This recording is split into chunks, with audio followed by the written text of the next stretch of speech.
కీర్తనల గ్రంథము 31వ కీర్తన 12వ వచనాన్ని ఈ రాత్రి మన ధ్యానాంశం కొరకు చూద్దాం.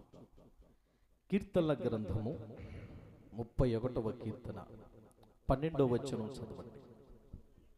మరణమై స్మరణకు రాకున్న వాని వలె మరువబడితిని, ఓటి కుండవాడి వాడి వాడినై.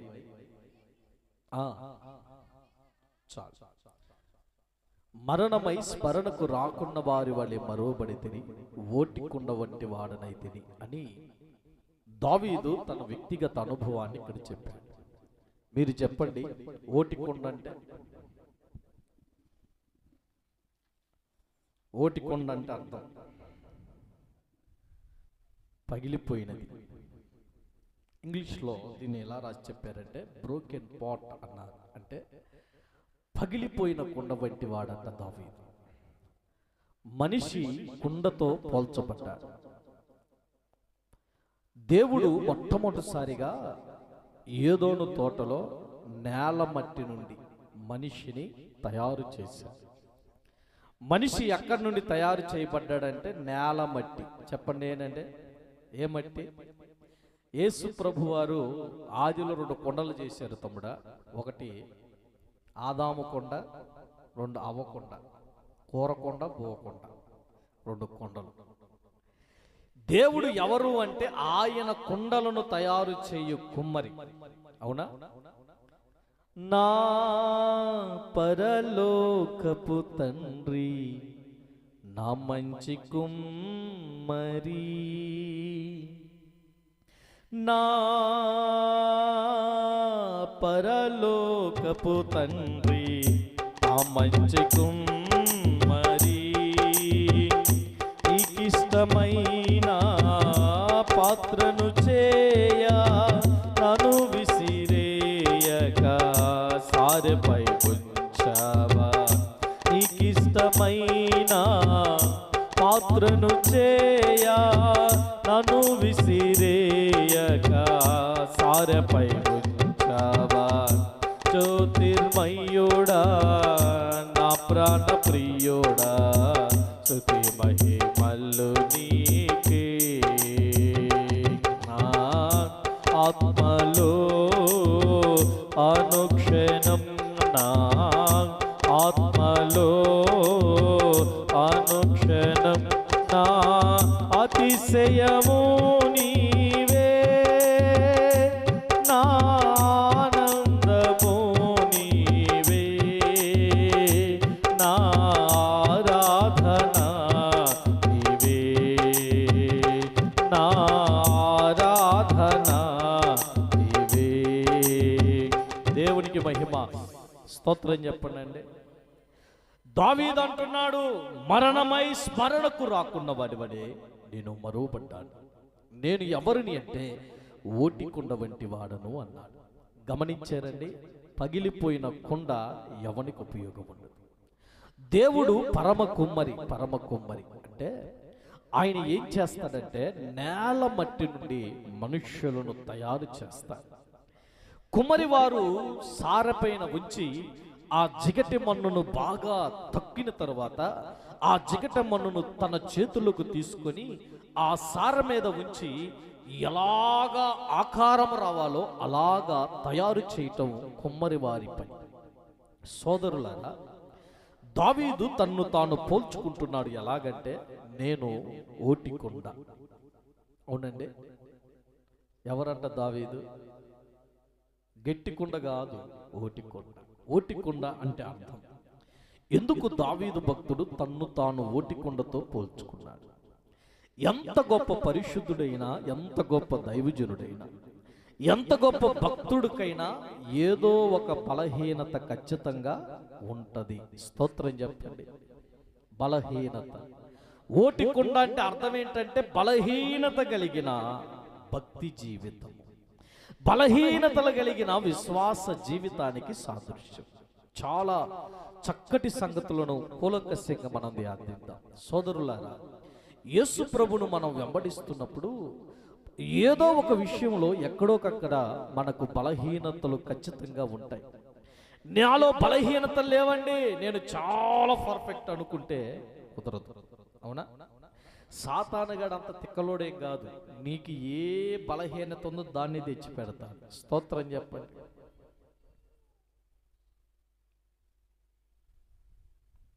కరెక్ట్గా ప్రార్థన జరిగే టయానికి సీరియల్ వస్తాయి. ఏసుమక్క వెంకట్రావన్న టీవీ పగలగొట్టాడు కాబట్టి సరిపోయింది. అదే టీవీ ఉన్నట్టయితే చినుకులు గోల. చినుకులంటే భలే చెప్పిందమ్మా. అవునా? గమనించాల్సిన సంగతులు.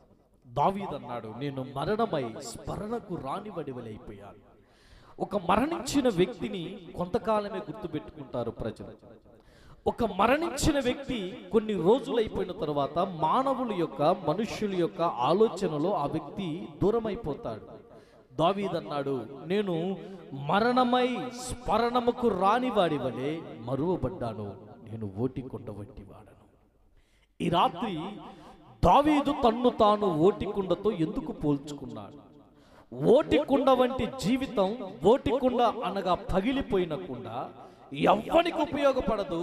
ఆ పగిలిపోయిన కొండలాగా ఉన్నాడంట దావీదు. అంటే దావీదు జీవితం ఒకప్పుడు బాగానే ఉంది, ఇప్పుడు దావీదు పగిలిపోయాడు. ఒకప్పుడు సంతోషంగానే ఉంది, ఒకప్పుడు ఆధ్యాత్మిక జీవితం బాగానే ఉంది, చక్కగా ప్రార్థన చేసేవాడు, దేవుని సన్నిధిలో ఉన్నాడు. గొర్రెలు కాసుకుని ఆ స్థితి నుండి అత్యున్నత సింహాసనానికి దేవుడు ఎక్కించాడు ఈ దావీదు. అయితే దావీదు జీవితంలో కూడా బలహీనతలు ఉన్నాయి. దేవునికి స్తోత్రం చెప్పండి. గట్టిగా చెప్పరేంటండి అమ్మా, అర్థమవుతుందా? దావీదు రోజుకి 7 సార్లు ప్రార్థన చేస్తారు. ఎన్నిసార్లు? మనం అది ఉంటే ఇంకెక్కడ ఎందుకు ఉంటామండి? ఇప్పుడు పరలోకం పోం మనం. దినమునకు 7 పర్యాయాలు దావీదు ప్రార్థన చేస్తాడు. ఆయన నీలాగా నాలాగా ఒక సాధారణమైన వ్యక్తి కాదు. 12 గోత్ర ప్రజలను ఏకఛత్రాధిపత్యముతో 40 సంవత్సరములు పరిపాలించిన రాజు ఆయన. రోజుకి 7 సార్లు ఆయన ప్రార్థన చేస్తూ ఉండేవాడు. అయితే దావీదు జీవితంలో కూడా ఒకానొక సమయంలో బలహీనతల్లో పడిపోయినాడు. సమూయేలు 2వ గ్రంథము రండి, కొన్ని విషయాలు చూద్దాం. 11వ అధ్యాయం మొదటి నుండి కొన్ని సంగతులు. సమూయేలు 2వ గ్రంథము 11వ అధ్యాయం మొదటి వచనం నుండి కొన్ని మాటలు చూడాలి.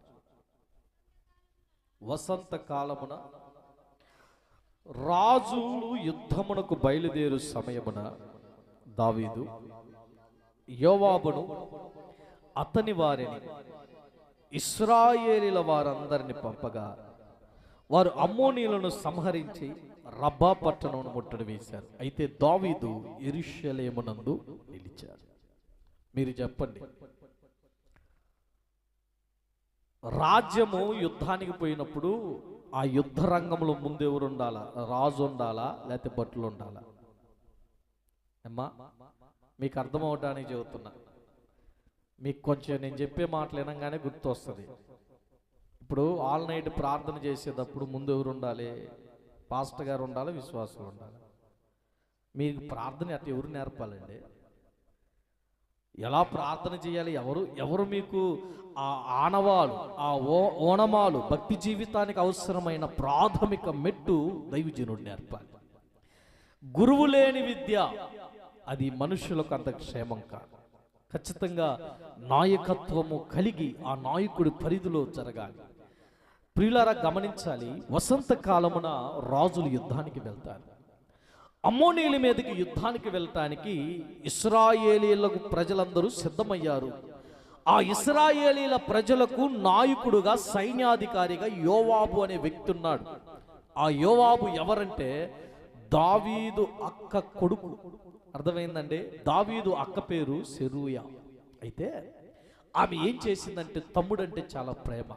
ఎంత ప్రేమ అంటే, అరే మీ మేనమామతో కలిసి మీరు కూడా సైన్యంలో పని చేయండి అని ఆమెకున్న 3 కొడుకులను దావీదు సైన్యంలో పంపించింది.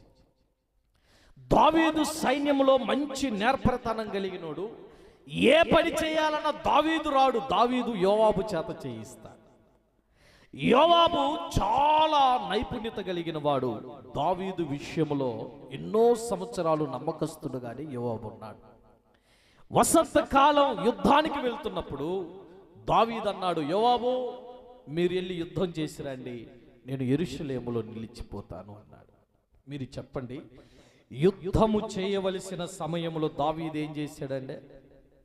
అమ్మా, యుద్ధానికి పోకుండా ఎక్కడున్నాడు? మాట్లాడరేంటి? సోమరితనం.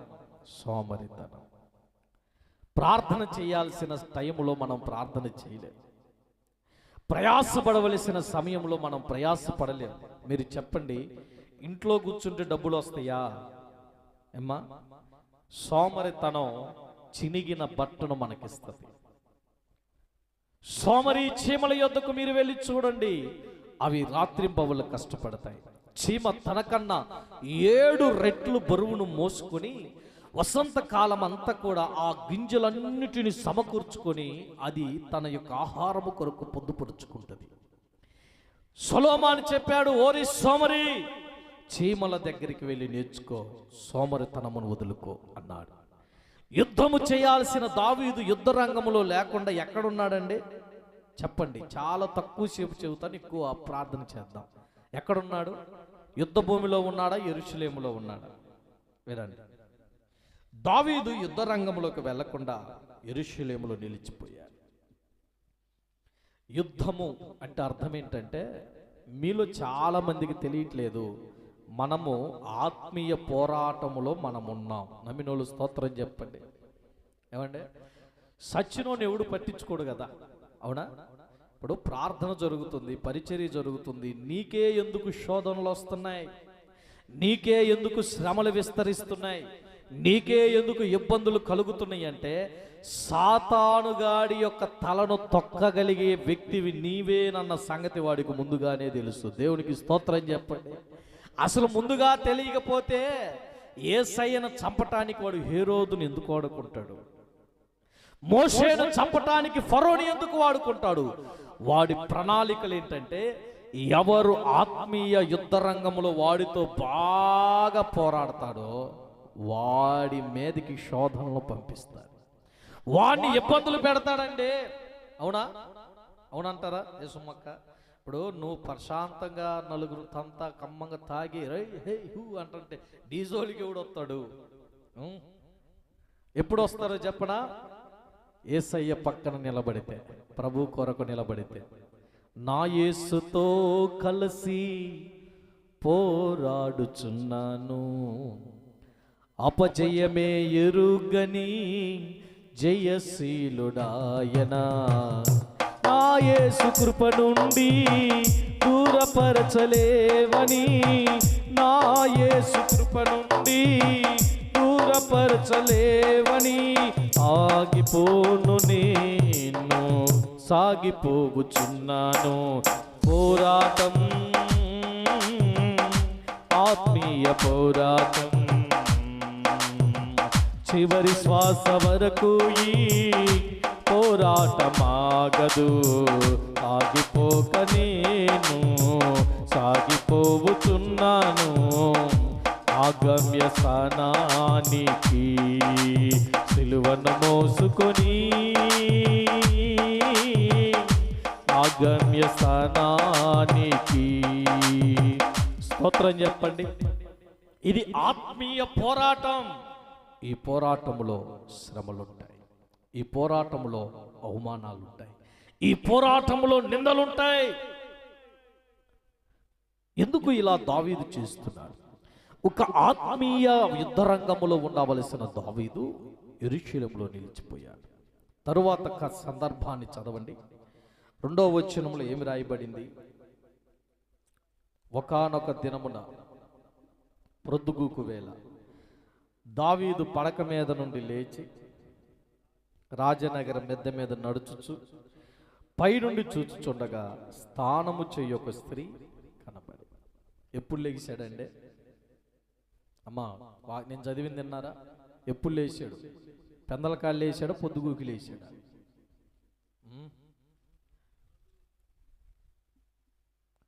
ఫారిన్ దేశాల్లో వాళ్ళు ఎర్లీ మార్నింగ్ లెగుస్తారు. ఎర్లీ మార్నింగ్ 4-5కి లెగుస్తారు. అందువల్ల ఆ దేశాలు సంపన్నంగా ఉన్నాయి. మన వాళ్ళు పెద్దాడితే లేగవు. అందుకని మన దేశాలు దరిద్రంగా ఉంటాయి. ఏకువ జాముని లెగవటం భక్తికి చాలా అవసరం. దావీదు జీవితంలో ఆయన ఎన్నో పర్యాయాలు ప్రొద్దుగూకు వేళ ప్రార్థన చేశారు. ఎన్నో సందర్భంలో సాయంకాలం నా ప్రార్థన నైవేద్యములే నీ దగ్గరకు వస్తుందయ్యా, సాయంకాలం వేళ నేను చేతులెత్తి ప్రార్థన చేయుట నీకు నైవేద్యములాగున్నదని దావీదు ఎన్నో పర్యాయాలు సాయంకాలం ప్రార్థన చేశాడు. కానీ దావీదు ఇక్కడ ఏం చేశాడంటే, ఇంకా ప్రొద్దుగూకినప్పుడు ఎక్కడి నుంచి లేచాడు? మీకు అర్థం కాదు తల్లి, వందనాలు చెప్పండి. ఎక్కడి నుంచి లేచాడు అంటే అప్పుడు దాకా ఏం చేశాడు అయ్యగారు? నిద్రపోయి తన రాజనగరం మిద్దె మీదకి ఎక్కి అటు ఇటు తిరుగుతున్నప్పుడు స్నానము చేయుచున్న ఒక స్త్రీ ఎవరికి కనపడిందంటే దావీదు కనపడింది. ప్రొద్దుగూకు వేళ పాపమును జయించటానికి కొన్ని ఆత్మీయ మెట్టులు చెబుతాను, గమనించండి. అర్ధరాత్రి ప్రార్థన చేస్తే దురాత్మల మీద అధికారాన్ని దేవుడిస్తాడు. అమ్మినోళ్ళు స్తోత్రం. నా వ్యక్తిగత అనుభవం అది. ఏకుజామున లేచి నీ బిడ్డల కోసం ప్రార్థన చేస్తే కుటుంబాలు కట్టబడతాయి, కుటుంబాలు కట్టబడతాయి. మా ఆయన అస్సలు మారడన్నయ్యా, నువ్వు మారితేగా ఆయన మారటానికి. నువ్వే గుర్రు నిద్రపోతావు, ఆయన మారవంట. ఆయన ఎక్కడ మారతాడు? ఆయన మారడండి. బైబిల్ కాదు, ప్రవర్తన చాలా అవసరం. మందిరానికి వెళ్ళటం కాదు, మాదిరికరమైన జీవితం చాలా అవసరం. ప్రొద్దుగూకు వేళ మనిషి పాపములో పడిపోయే సమయం మీకు తెలుసా? యేసు ప్రభువారు ఏ టైంలో ఆయన సిలువ వేయబడ్డాడంటే ప్రొద్దుగూకు వేళ. దేవునికి స్తోత్రం. అర్థమైందండి? ఎలాగ చెబుతారు పాస్టర్ గారు ఈ మాట అంటే, ఇంకా సూర్యుడు అస్తమించే సమయం అయితే అది యూదులకు మరుసటి దినం కాబట్టి సూర్యుడు అస్తమించక ముందే, ఇంకా సూర్యుడు వాలిపోకముందే అరిమత్తయి, యోసేపు, నికోదేములు పిలాతు దగ్గరికి వెళ్ళి అడిగారు, అయ్యా యేసుక్రీస్తు ఆ పార్థివ దేహాన్ని మాకు ఇవ్వండి అని. యేసయ్య ప్రొద్దుగూకు వేళ ఆయన బలి అర్పణగా అర్పించబడ్డాడు. సోదరులారా, ప్రొద్దుగూకు వేళ మనం ప్రార్థన చేస్తే పాపము మీద జయం మనకి యేసయ్య ఇస్తాడు. నమ్మినోళ్ళు స్తోత్రం చెప్పండి. మీరేమనుకుంటున్నారంటే, నేను ప్రార్థనకి వెళ్తున్నాలే, నేను బాగా పాటలు పాడుతున్నాలే, నేను అనుకుంటాం నేను బాగా వాక్యం చెబుతున్నాలే, అసలు సైతానుగా నా దగ్గరికి రాడు, పాపం నా జోలికి రాదు, నన్ను చూస్తే పాపం ఆమడ దూరం పోయిద్దని అనుకుంటున్నావు. గమనించండి, పాపమునకు ప్రతి మనుష్యుడు దాసుడే. పాపమును జయించటానికి ప్రార్థన ఒక్కటే మెట్టండి. ప్రార్థన చేసేవాడు పాపం చేయలేడు, పాపం చేసేవాడు ప్రార్థన చేయలేడు. ప్రార్థన చేయాల్సిన దావీదు ఏం చేస్తున్నాడు? ప్రొద్దుగూకు వేళ ఏం చేశాడంటే, పడక మంచం నుంచి లేచాడు. ఎక్కడి నుంచి? పడక మంచం నుంచి లెగిసి ఏం చేశాడంటే, అటు ఇటు తిరుగుతూ స్నానము చేయుచున్న ఒక స్త్రీని చూచాడు. మీరు చెప్పండి, అన్నిటికంటే ప్రమాదకరమైనది ఏంటంటే చూపు.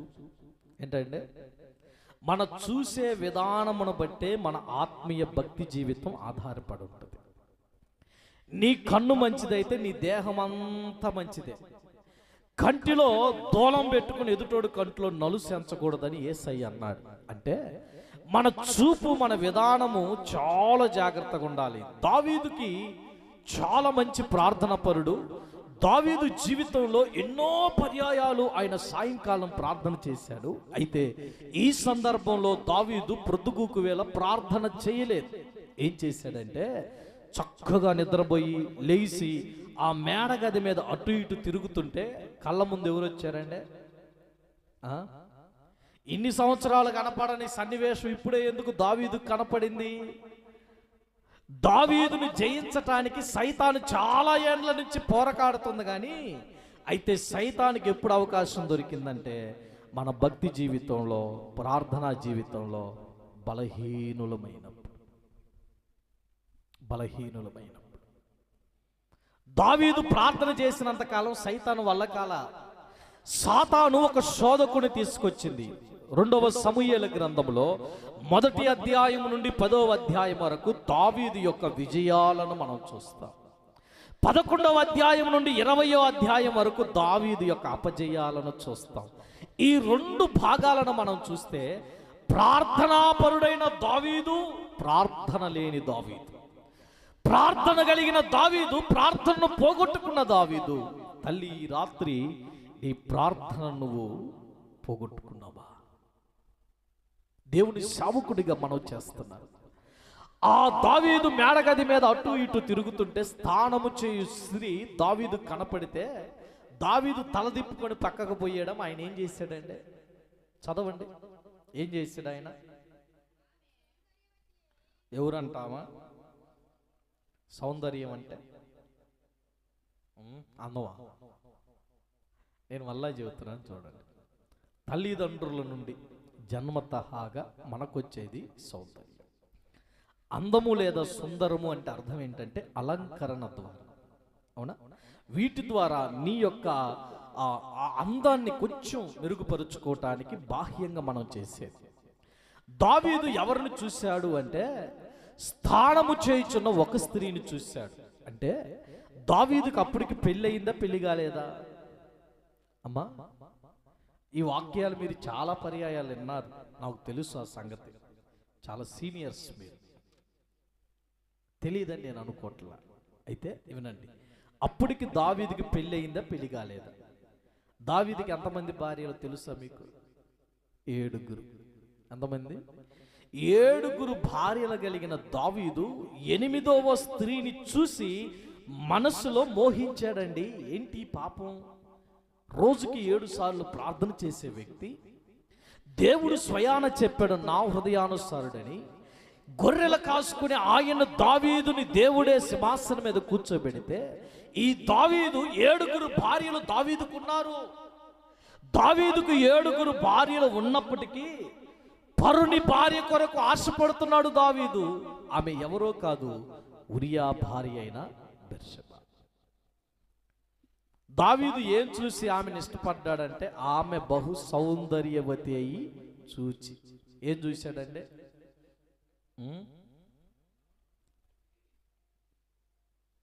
ఇద్దరు లవ్ మ్యారేజ్ చేసుకోవాలని నా దగ్గరికి వచ్చారు. నేను అడిగినా, అమ్మా వాడిని చేసుకుంటే నీ బతుకు బస్ స్టాండ్ అంటే, అన్నయ్య ఆ అబ్బాయి నన్ను బాగా ప్రేమిస్తున్నాడు అన్న. నువ్వేమో టెలిఫోన్ లాగా ఉండవు, వాడే కింద పిల్లర్ లాగా ఉండాడు, నీకు వాళ్ళకి ఎట్ట సెట్ అయిద్దమ్మన్నా. నా కళ్ళతో చూడన్నయ్య అంటుంది. ఏ కళ్ళు అమ్మ, ఏ కళ్ళు? సామెతల గ్రంథం 6:27. దానికి ముందు సామెతల గ్రంథం 31:30 చూడండి. సౌందర్యాన్ని చూచి దావీదు ఇష్టపడ్డాడు. బాహ్య రూపమే, బాహ్య రూపం. పైకి కనపడేవన్నీ నిజాలు కావు తల్లి, కళ్ళకు కనపడేవన్నీ వాస్తవాలు కాదు. నీవనుకుంటున్నావు ఇది ప్రపంచం, ఇది జీవితం. కాదు కాదు కాదు. అదిగో గమనించండి, సొలొమోను రాస్తున్న మాట. సామెతల గ్రంథం 31వ అధ్యాయం 30వ వచనాన్ని చదవండి. అందము మోసకరము, సౌందర్యము వ్యర్థము, యెహోవా యందు భయభక్తులు కలిగిన స్త్రీ. ఏం కావాలంటే అందం కావాలా, క్యారెక్టర్ కావాలా? చెప్పండి. మరి మాకు నా తంది అక్క పెళ్లి చేసేటప్పుడు ఏం చూసి చేసేవక్క? అయ్యా పిల్లని మంచితనం చూసి చేసుకున్నాను అయ్యా. నేను సంతోషపడ్డా. డబ్బు ఎక్కువ ఇచ్చిద్దని పిల్లని చేసుకున్నారన్నట్టయితే నేను అనుకునేవాడిని వీళ్ళు కూడా అస్సాం బ్యాచ్ అనుకునేవాడు. నేను మరలా విషయం ఎందుకు చెబుతున్నానంటే అందము వ్యర్థము, సౌందర్యము మోసకరమైనది. బాహ్య రూపాన్ని చూసి నువ్వు ఇష్టపడ్డావు, బాహ్య రూపాన్ని చూసి కావాలనుకుంటున్నావు, జాగ్రత్తగా ఉండాలి. అది మనకు తగదు. యెహోవా యందు భయభక్తులు కలిగిన స్త్రీ కొనియాడబడితేదంట. రెండు చేతులెత్తి స్తోత్రం చెప్పండి. గుణము కలిగిన భార్య. ఏ భార్య అంటే? గుణము కలిగిన భార్య. సామెతల గ్రంథము 6:27 ఏముంది? సామెతల గ్రంథం 6:27 తీసారా? చదవండి. 6వ అధ్యాయం 27లో, ఒకడు తన బడిలో అగ్ని నుంచుకున్న ఎడల వస్త్రము కాలకుండున, నిప్పుల మీద నడిచిన ఎడల పాదములు కమలకుండున. 7:27 ఏముంది? సౌందర్యాన్ని చూసి దావీదు ఇష్టపడ్డాడు.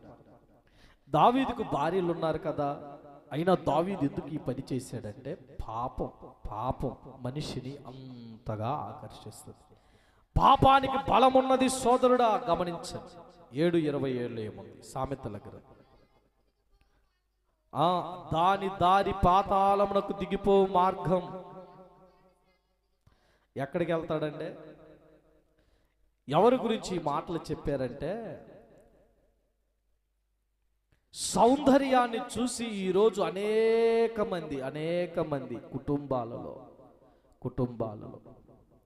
బాధతో చెబుతున్న ఈ మాట, కుటుంబాలు కళ్ళకు కనపడేది మంచిదని వెళ్తున్నారు తప్ప అది సరి అయిన విధానం కాదు. నిప్పు పట్టుకుంటే కాలిద్దే కాలదా? అమ్మా చెప్పండి, నిప్పు పట్టుకుంటే కాలిద్దే కాలదా?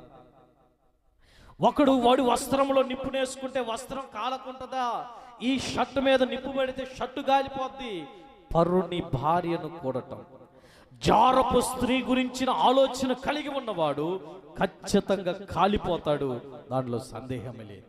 వాడు ఎక్కడికి వెళ్తున్నాడంటే, గమనించండి, మేకను తీసుకెళ్తారు కదండి కోసేటప్పుడు. 6 నెలల ముందు ఎట్ట చేస్తారు? జొన్నలు పెట్టి, ఉలవలు పెట్టి, మేత పెట్టి బాగా మేపుతారు. అది అనుకునేది అసలు మా యజమానుడు అంత మంచోడు ఎవరు లేడండి. అది టైం వచ్చింది, లాక్కపోతుంటే అది అనుకుంటుంది ఎక్కడికి తీసుకెళ్తున్నాడు ఈడు అనుకునేది. చిన్నగా తీసుకెళ్ళి మెడను పక్కకు లాగి కాళ్ళు కట్టేసి తల నరుగుతుంటప్పుడు అనుకునేది, ఒరి దొంగ మొహముడు, ఇన్ని రోజులు నన్ను మేపింది దీనికోసమేనా అనుకుంటుంది. కసాయవాడు తీసుకెళ్ళినట్లు తీసుకెళ్తున్నది. దాని మార్గము పాతాళము, మరణశాలకు వాడు తోడుకొని పోతాడు. దావీదు జీవితంలో ఇదే ఉంది. దావీదు ప్రార్థనా పరుడే, దావీదు భక్తి పరుడే, దావీదు దేవుని హృదయానుసారుడే. అయినను దావీదు పాపాన్ని ముట్టాడు. దావీదు ముట్టింది నిప్పుని. దావీదు కుటుంబం కాలిపోవటానికి అది కారణమైంది. పిలిచన్నాడు, అక్కడ స్నానం చేస్తుంది ఒక అమ్మాయి, ఎవరు చూసిరాపో అన్నాడు. ఎవయా దావీదు, బుద్ధి ఉందా నీకు? నువ్వు చూసావుగా, పొరపాటును చూసావని కళ్ళు తిప్పుకొని వెళ్ళిపోవద్దండి. అవునా? ఎందుకు దావీదు కళ్ళు తిప్పుకోలేకపోయాడంటే, దావీదు బెర్షబా యొక్క సౌందర్యాన్ని చూసి ఆకర్షించబడ్డాడు. బాహ్య రూపం. పనోని పిలిచి పంపిస్తే వాడు ఇల్లన్నాడు, అయ్యా ఆమె ఎవరో కాదు, మన సైన్యంలో పని చేస్తున్నాడు కదా ఉరియా, వాడి భార్య అయ్యి అన్నాడు. వాడి భార్య, నా ఇంటికి రమ్మని చెప్పన్నాడు. మీరు చెప్పండి. దావీదు పాపం చేసి ఏమి తెలియనట్లు మౌనంగా ఉన్నాడు. కబురు పంపింది ఆమె, ఏమండి రాజుగారు, నేను ప్రెగ్నెంట్ అయ్యాను, మా ఆయన వస్తే నేనేం చెప్పాను? యోవాబుకు ఉత్తరం పంపించాడు దావీదు. ఏమని పంపించాడు? ఉరియాని ఇంటికి పంపించు త్వరగా అన్నాడు. యోవాబు, సరే ఉరియా నువ్వు ఇంటికి వెళ్ళిపో, ఇక్కడ యుద్ధం మేము చేస్తామన్నాడు. ఉరియా బయలుదేరి వచ్చిన తర్వాత దావీదు అన్నాడు, యుద్ధం బాగా జరుగుతుందా? ఓకే. ఎంతకాలం ఈ యుద్ధం, పోరాటాలు, సైన్యం? ఇంటికి వెళ్ళి హ్యాపీగా 10 రోజులు నీ భార్యతో సంతోషంగా ఉండిపోరా అన్నాడు. యుద్ధానికి అలవాటు పడిన ఉరియా యొక్క నమ్మకత్వం ఎలాంటిదంటే, ఆ రాత్రి వేళ ఉరియా సైన్యము మధ్య నిద్రించాడు కానీ ఇంటికి పోలా ఉరియా. దేవునికి స్తోత్రం చెప్పండి. బాధ్యత కలిగినోడు. తెల్లారి దావీదు పిలిచి అన్నాడు, రే రాత్రి నేనేం చెప్పాను రా, ఇంటికి వెళ్ళి రెస్ట్ తీసుకోమంటే ఏడబొనుకున్నావు ఏందన్నాడు. ఉరియా లేచి అన్నాడు, నా సైన్యాధికారి అయిన యోవాబు, ఇశ్రాయేలీల ప్రజలందరూ యుద్ధ రంగంలో యుద్ధం చేస్తుంటే నేను నా ఇంటికి వెళ్ళి సుఖపడటానికి ఇది సమయమా? నీ దాసుడు అలాంటి వాడు కాదు రాజా అన్నాడు. దావీదుకి ఏముందండి చెప్పండి? చిన్న పాపం అనుకుంటావు, అది చివరికి పెద్ద పాపంగా మారిపోతుంది. ఏముందలే అనుకోని దావీదు, ఎవడు చూస్తాడు అనుకున్నాడు దావీదు. ఈ ఉరియా చెప్పిన మాటలకు దావీదుకు భయం వేసి, నైట్ నీకు భోజనం పెట్టాలనుకుంటున్నాను రారా అన్నాడు. మందు ఏంటిదే? యేసుమక్క ఏంటిదే? ముక్క చొక్క పెట్టాడు. బాగా తాగితే ఈ తాగిన మైకంలో వాడేమైనా ఇంటికి పోతాడు అనుకుంటే ఉరియా తాగి మళ్ళా సైన్యం మధ్య పడుకున్నాడు. దేవునికి స్తోత్రం. తెల్లారి పిలిచి అన్నాడు, ఈడు ఇన్ని చేసి నినేదట్లేడని ఒక ఉత్తరం రాశాడు. యోవాబు, యుద్ధం ముమ్మరంగా జరిగే స్థలంలో ఉరియాను ఉంచు, ఉరియాను యుద్ధములో చంపివేయి అని లెటర్ రాశాడు. ఎవడు? దావీదు. ఒక ఆత్మ సంబంధమైన వ్యక్తి ఇలాంటి పనులు చేయటం ఏంటి? ఒక ఆధ్యాత్మికుడు ఇలాంటి విషయాలలో ఎందుకు చేస్తున్నాడంటే దావీదు తన పాపాన్ని కప్పిపుచ్చుకోవటానికి మరొక పాపం చేస్తున్నాడు. లెటర్ రాశాడు. ఏమి రాశాడో ఆయన చూడలేదండి. అది ఉరియా యొక్క నమ్మకత్వం. వెళ్ళి యోవాబుకి ఇచ్చాడు. యోవాబు చదివాడు. యోవాబు ఎవడంటే దావీదు చేసే ప్రతి యదవ పనికి సపోర్ట్ చేసేవాడు యోవాబు. యోవాబు అడగొద్దు, మంచి సైనికుడు, ఆయన చంపమంటావేంది నీవు అని యోవాబు అడగల. యుద్ధం ముమ్మరంగా జరుగుతున్నప్పుడు ఉరియాని అన్నాడు, ఇది ఇక్కడ కాదు, ఆ గోడ దగ్గర నువ్వు యుద్ధం చెయ్యంటే గోడ దగ్గరికి వెళ్ళి యుద్ధం చేస్తుండగా ఒక ఆమె తిరగల రాయి తీసుకొని వచ్చి తల మీద వేసింది. ఉరియా చచ్చిపోయాడు. ఏమి తెలియనట్టు యోవాబు అన్నాడు, దావీదు గారు మన సైన్యాధికారి, సైన్యంలో పనిచేసే నమ్మకస్తుడు ఉరియా చనిపోయాడు అన్నాడు. దావీదు ఏం తెలియనట్లు, రే వెనక ముందు చూసుకోండి కదంటారా యుద్ధం చేసేది మీరు? సరేలే, యుద్ధం అన్న తర్వాత ఒక కత్తి వాడి మీద మన కత్తి పడవచ్చు, మన కత్తి వాడి మీద పడవచ్చు, ఎవడో ఒకటి చచ్చిపోవచ్చులే కానీ ఉరియాని ఇంటికి పంపిండి అన్నాడు. ఉరియా చనిపోయిన తరువాత శుద్ధి దినాలన్నీ ముగిసిన తర్వాత దావీదు బెర్షబాని తెచ్చి ఇంటిలోనే మకాం పెట్టాడు. దేవునికి మహిమ. ఏమంటే ఇప్పుడు మీరు చెప్పండి, దావీదు చేసింది తప్ప కాదా? మనుషులు తప్పు చేస్తే రాజు శిక్షిస్తాడు. రాజు తప్పు చేస్తే రాజులను నియమించే దేవుడు రంగములోకి దిగుతాడు. దేవునికి స్తోత్రము కలుగునుగాక. నాతాను ప్రవక్తకి చెప్పాడు, నాతాను ఇన్నాళ్ళు దావీదు నా ముందు బాగానే ఉన్నాడు, కానీ దావీదు చేసింది నా కన్నులకు చాలా తప్పుగా కనిపించింది. జరిగిన దానికి ప్రతిఫలంగా దావీదుకి ఏం జరగబోతుందో చెప్పి రమ్మని దైవజనుని దావీదు దగ్గరికి పంపించినాడు. సోదరులారా, ఈ మాట జాగ్రత్తగా వినండి. దావీదు ఎల్లంగానే ప్రవక్త రాగానే దావీదు లేచి, వందనాలండి పాస్టర్ గారు అన్నాడు. ఆయన అన్నాడు, రాజా, ఒక ఆయన దగ్గర ఒక గొర్రె పిల్ల ఉంది. ఆయన దాన్ని సొంత కూతురులాగా సాక్కుంటూ, దానికి భోజనం పెడుతూ, తన పక్కలో పరుండు పెట్టుకుంటూ సొంత కూతురులాగా సాక్కుంటూ ఉన్నాడు. అయితే మార్గదర్శకుడు పోతున్న ఒక మార్గదర్శిని చూసి మరొక ధనవంతుడు చాలా గొర్రెలు మేకలు కలిగినోడు ఆ గొర్రెలను మేకలను కాకుండా ఈ పేదవాడి మేకను తీసుకెళ్ళి వధించి చంపి ఆ వ్యక్తికి విందు చేశాడు అని చెప్పగానే దావీదు కోపం వచ్చి లేచి అన్నాడు, వాడెవడైనా కానివ్వండి, ఒక గొర్రెకు ప్రతిగా 4 గొర్రెలు ఇవ్వాలన్నాడు. పాస్టర్ గారు ఏమన్నాడో చెప్పనా? నాతాను ప్రవక్త ఏమన్నాడో చెప్పనా? ఆ మనుష్యుడవు నీవే. దేవుడు నీ కౌగిట అనేక మంది భార్యలు నీకు ఇచ్చి ఉండగా అది చాలదన్నట్లుగా నీ సైన్యాధికారి అయిన ఉరియా భార్యను తీసుకున్నావు. అది ఎంత మాత్రమే కాదు దావీదు, నువ్వే ఉరియాను చంపించావు. సీక్రెట్గా చేసింది ప్రవక్తకి ఎట్ట తెలిసింది? ఎవరు చెప్పారు? సోదరులారా, చివరి విషయాలు చెబుతున్నాను, గమనించండి.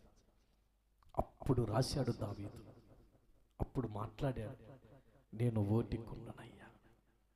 దావీదులో ఉన్న ప్రత్యేకత ఏంటో చెప్పనా?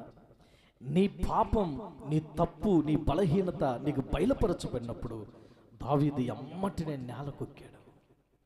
రాజవస్త్రాలు తీసేశాడు, గోనెపట్ట కట్టుకొని ఏడుస్తూ ఆయన ప్రార్థన చేస్తున్నాడు. ఏమని ప్రార్థన చేశాడంటే, ప్రభువా, నేను ఓటికుండ వంటి వాడను, బలహీనుడయ్యా, తెలుసో తెలియక తప్పు చేశాను. 51వ కీర్తన ఈ సందర్భంలోనే రాశాడు దావీదు. చదవండి 51వ కీర్తన చివరి మాట 7వ వచనం చదువుతారా?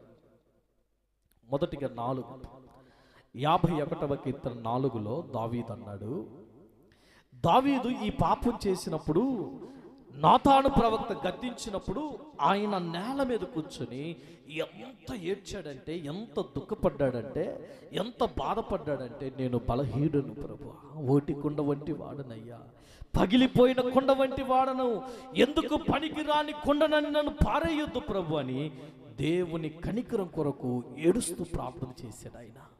51వ కీర్తన 4వ వాక్యం, కేవలము దావీదు దుఃఖపడుతూ ఈ మాట అన్నాడు, అయ్యా కేవలము నేను నీకు విరోధంగా పాపం చేశాను. ఏం చెప్పాడండి ఆయన? నీ దృష్టి ఎదుట నేను చెడుతనం చేశాను ప్రభువా అన్నాడు. 7వ వచనం చదవండి. 7వ వచనం, అయ్యా నేను నీ దృష్టి ఎదుట పాపం చేశాను అన్నాడు. ఇప్పుడు అంటున్నాడు, నేను పవిత్రుడగునట్లు హిసోపుతో నా పాపాలు కడిగివేయి, హిమము కంటే తెల్లగా నన్ను మార్చు, శుద్ధా హృదయము నాకు దయచేయము, రక్షణానందమును మరలా నాకు పుట్టించు. ఈ రాత్రి నా సందేశాన్ని ముగిస్తున్నాను. సోదరులారా, ఎప్పుడు మనం బలహీనతలో ఉంటామో అప్పుడు దేవుని కృప మీద ఆధారపడాలి. భక్తి జీవితంలో ఈ మెట్టు నేర్చుకోవాలి. అపోస్తలుడైన పౌలు కొరింథీయులకు రాసిన 2వ పత్రిక 12వ అధ్యాయం 9వ వచనంలో ఆయన ఏమంటున్నాడంటే, నేను ఎప్పుడు బలహీనుడనో అప్పుడే బలవంతుడు. చదవండి 2వ కొరింథీ 12:9.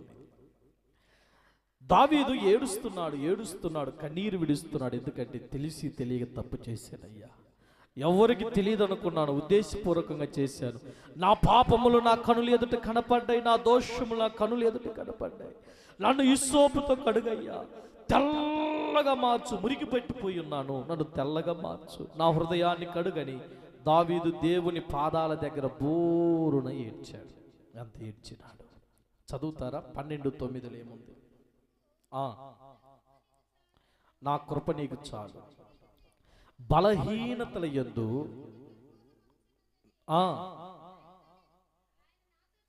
చాలు.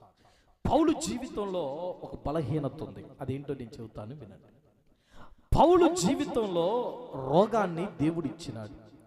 విశేషమైన ప్రజ్ఞత కలిగిన ఆ దైవజను శరీరంలో ఒక ముళ్ళుంది.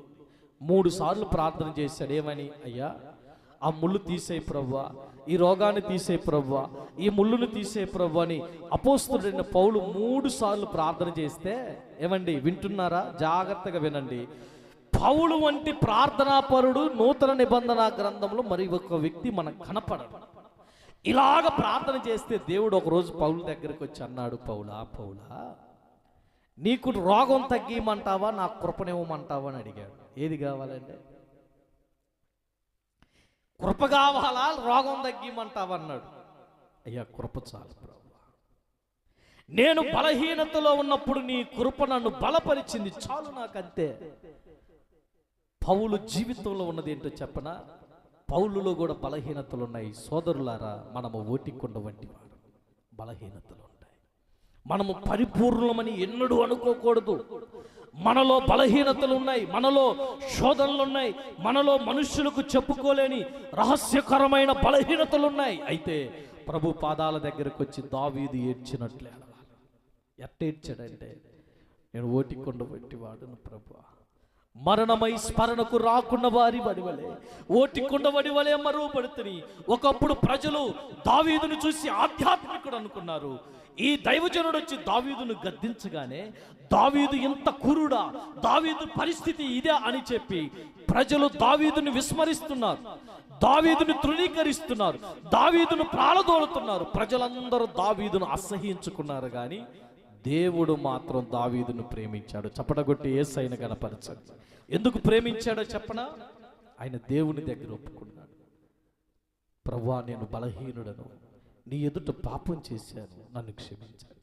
తల్లి సోదరులారా, మనం బలహీనతలు ప్రభు దగ్గర ఈ రాత్రి మనమందరం ఒప్పుకుంటూ వల్ల దావీదుకు కృప పొందినట్లు మనము అలాంటి కృప పొందగలుగుతాం. ప్రార్థన చేసుకుందాం. కన్నులు మూసుకుందాం. ఒక చిన్న ప్రార్థన. ఈ రాత్రి